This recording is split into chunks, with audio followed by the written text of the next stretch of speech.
So I did just turn it on and now it is booting up.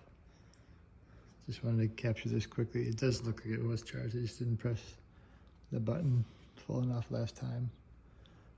So there you go. It's gonna present me with different options.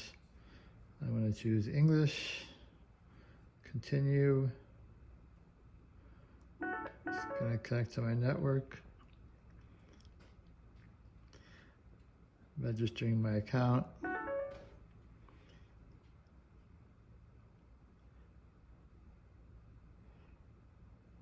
This should just take a little bit. I gave all my account information, and there you go. We are now ready to go. This is just going to present a little video on what the Fire tablet does.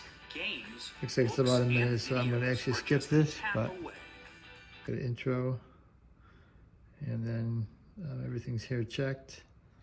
Fine, fine, fine. Continue. What's new? Looks like I have to update now. I'll go ahead and update now.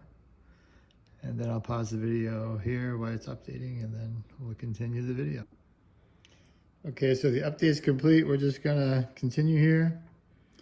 I'm not gonna I don't have any young children anymore, so I am not gonna worry about making this kid friendly. Continue. Set screen lock, not now. Do that later. And there you go. So Kindle Unlimited, I'm not going to do that right now, so no thanks.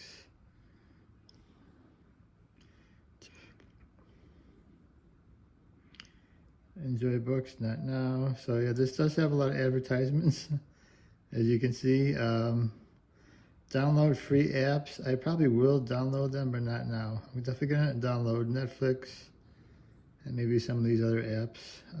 Don't really do gaming, but maybe I'll try some, who knows. I actually like that Solitaire. It's been a long time since I played that. Okay, there we go. Hello. Alexa is on your tablet. You can use your voice to open apps. Cool. Ask questions. So this looks like it integrates with Alexa, which is going to be a really nice feature over other tablets. It doesn't have Alexa normally, so this is kind of cool. I'll just continue. Agree and continue. Try it now. Ask Alexa, what's the weather? I actually forgot that I had my other Alexa there, so I'll finish. Sorry, I'm not sure about that. And there we go. So this is pretty much good to go. It does have YouTube. And of course it's got the other Amazon apps preloaded.